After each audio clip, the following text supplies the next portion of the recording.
How y'all doing? Arthur Scott. Here just to kind of recap on a section of my introduction video that was cut out. That's the best way to say it. I don't know if anybody noticed in the last video, I'm mid-conversation. Hi, I'm back. And it cuts off as if there's like 10 minutes, maybe 5 minutes cut out of that video. So hopefully I can say darn near exactly what I said yesterday. Hey, keep it over here. Let my dogs run around, you know how that is. But I think where it gapped up yesterday is where I was on the everybody can't be God, in my opinion. And I was touching on Adam and Eve and how I thought that could have been the training ground for us to get everything we were supposed to get as God's creations.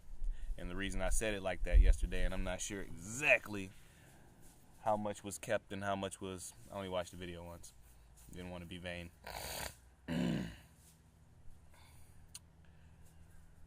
When you read spirit science and all this, that, and the other, you're supposed to get on the other side when you cross from third density to fourth density, or we're in fourth density now and we're moving to fifth density. It's a whole school of thought. I'm not really in it no more. Never was really in it, but I read it. I saw where it was coming from, because just learning God, you kind of want to know the hows and whys instead of just word for word sometimes. So the study needs to become a little bit more in depth. I guess that's the word for it. But anyway, when you study spirit science, this, that, and the other, or any of those New Age, Aquarian Age type studies, they go into clairvoyance, telepathy, talking to animals, whatever that is, teleportation, and there's like one or two more that you're supposed to have once you cross over into the next heaven, life, dimension, density, whatever you want to call it, or whatever, dimension. I dig that. I get it, because when you read Josephus, which isn't technically scripture, but I like Josephus's detail. So when you read Josephus, it's going until when Adam and Eve bit the apple, the animals and everything shut their mouths to them. And I'm not sure that's the exact wording, but you really can't understand it any other way when you're reading Josephus. They're going through Genesis, Adam and Eve take the apple, and all of a sudden the animals can't talk to them anymore. So that put in my mind when Adam was naming the animals and this, that, and the other, he was having full-on conversations. Hey bird, what do you do? Fly, peck at stuff.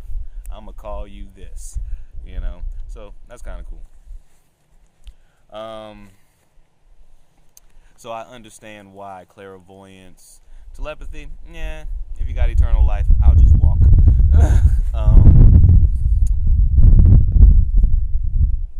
And a bunch of superpowers, it's pretty much X-Men. They give you all this supposed hope in, your glory of heaven relies in some superpowers. But that was just my touch on the whole Adam and Eve, fallen angels. That's what I said yesterday. Okay. In Genesis 6, in that whole area, the fallen angels come down and they start passing off. That's Enoch. I'm sorry, I said Genesis 6, Enoch, book of Enoch. They named like 10 to 15 angels, fallen angels. Azazel, Samyazel, I think Raphael's in there, but I'm not mistaken. I think he might have stayed on the good side. Marley.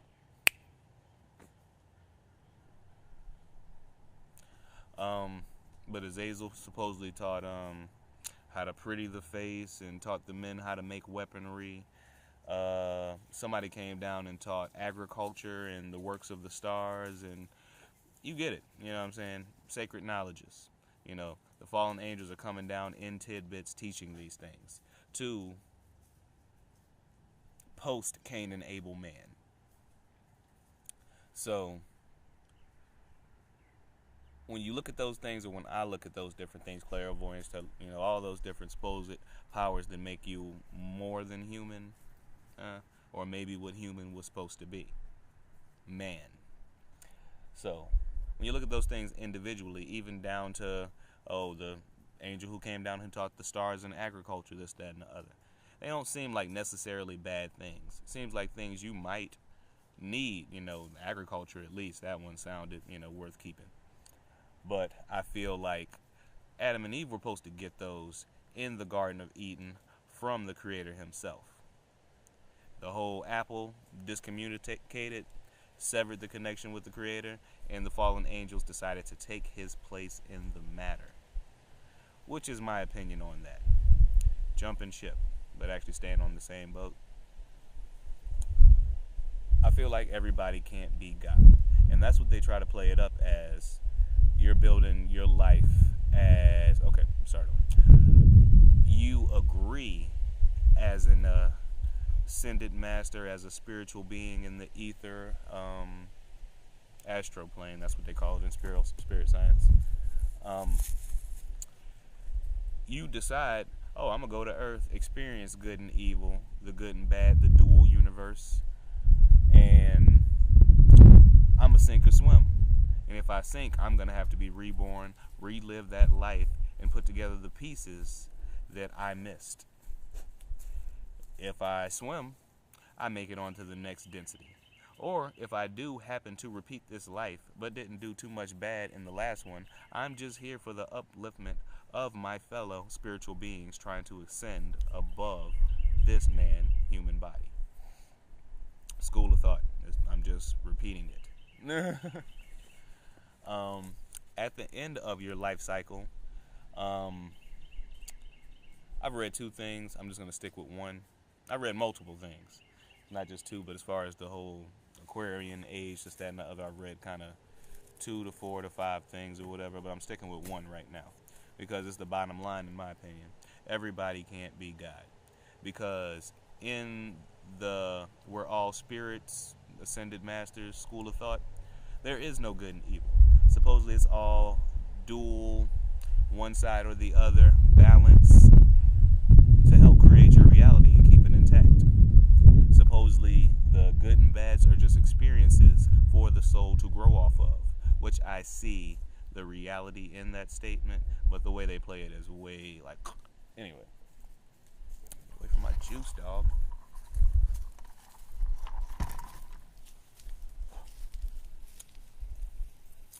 Keep an eye on the animals. So yeah, after you go through that whole process, you die or ascend.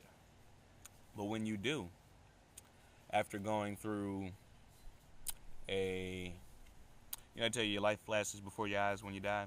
Spirit science kind of subscribes to the same idea, except it's like a conscious review in which you're borderline viewing your life from the auditorium perspective, judging yourself the way they put it, you know what I'm saying? But it's got to be judging yourself, because the end result is you create your next reality. You create your next heaven or hell if you're that guy. And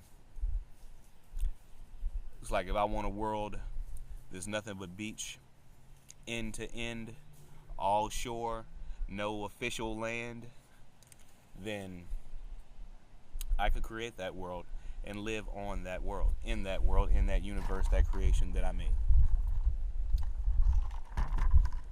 Whatever, cool. Within that creation, I am God. I'm the creator, because that's the school of thought. So being God and being the creator, and everybody else being gods and creators within themselves, I hit a crossroads in my mind. Hey, brand new yard, got to teach them the boundaries, I ain't trying to have them running off through the woods.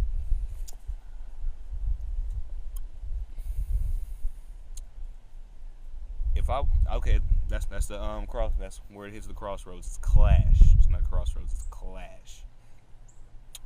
If you create your own reality, aren't you there?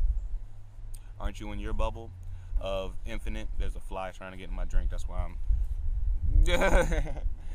But if I create mine, if I aren't I in my own bubble, my own created reality? And within that created reality, I decided that I wanted to be all beach. You might have decided that you wanted to be all jungle. That's your business. This is mine. Hey. So, all the creations inside this reality are of my manifestation as well. Right now I'm walking, I got my two dogs out here, they're frolicking, and as you see, I have to stop and call and check the boundary in which they walk. In a reality I created, the dog technically will be repeating my mind, I believe. Is the free will actually attached in a reality that I create? In a universe that I create for myself, in which I play puppet master for all the individual intricate details as far as the mood, weather, and anything in between. Is the free will taken from the dog? Hey! Bike rider. And there he is. Ah, my face. Watch out, boy. Go sit down. He did what I said. I'm not trying to turn this into Animal Planet, I'm sorry. Alright, sit down, boy. Right there. You good. And that's the whole other dog. So, I know that was a bad example when I'm talking about free will, because I just said sit down and the dog sat down. But he sat down where he wanted to, because I was expecting like maybe a foot over there, a foot over here. But that actually kind of backs up my point. If I wanted to chill with my brother, like my literal flesh and blood brother, is he there as a soul in my reality? Did he make the cut?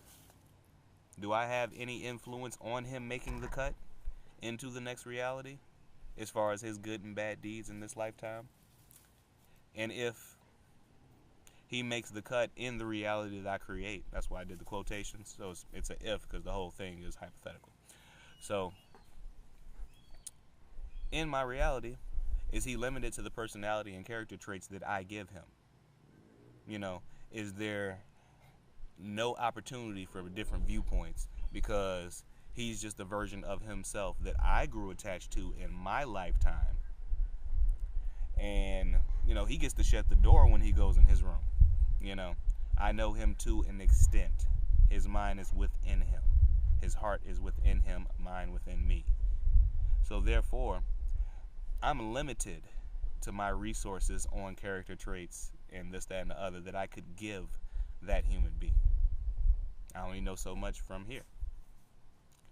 So in my reality that I create, since I am limited, am I truly chilling with my brother? Am I truly connecting with another human being? Or am I just spiritually masturbating? Hate to say it that way. So nobody has broken that for me. I've even added I have one friend, and she's a very nice lady or whatever, very open-minded, and we talk about all kind of junk depending on what she's reading and what I'm reading. And she subscribes to the no good and evil. It's all experience, and it's all part of our growth. You can overcome, sink, or swim, which I see the reality. Like I said, there's a hint of reality in there. Little paprika, little Tony Satcheries. So I like to use Jack the Ripper. Jack the Ripper supposedly, because it's kind of fallen into myth and folklore now, but from what you could kind of find on Jack the Ripper or even H.H. Holmes, good documentary, watch it. These people found exhilaration, a sense of control, maybe adrenaline and all the ins and out aspects of those endorphins that can make a person feel, hey. So they felt those things as they destroyed and cut down lives. Just literally Jack the Ripper, they both have horrible stories. H.H. Holmes ain't really a popular name, but that's, in my opinion, worse than Jack the Ripper. That's actually worse than Jack the Ripper, in my opinion. So these people found beauty in that sense of destruction, in that stubbing out life. Snuffing, I think was the word I was looking for. Was that their heaven? If there's no good and evil, and that joy can be called joy that they get from such a unjoyful thing, um, is that their heaven? Is that the reality they can create, since they are not judged as good and evil? It's either negative or positive vibration. And if that's all it is, which that's the school of thought, if that's all it is negative and positive vibration, then how come then he should be able to create a reality of just negative vibration on his end? He should be able to create a world where it's all wood cabins by the lake. It's all Jason Voorhees, and there's just teenage girls fresh out the shower with soap in their eyes waiting to get stabbed down. And that'd be his reality. Do I have a choice in the matter? If he's God, since we're all God and we're all creators, what if he wants to chop down some dark meat? You know what I'm saying? Do I have a choice in the matter? Do I get shifted in to be part of his reality since he is God? Within that reality that I am now participating in by default, since he's God. Not me in his reality. I can't be God in his reality. It just doesn't make sense if we're all creator gods. So within his reality, as he's chasing me with that knife, do I have the option to turn left and turn right? And if I do or don't have that option to turn left or turn right, running from that butcher knife, will he get the same satisfaction and exhilaration from cutting me down? Because technically he's only cutting down himself.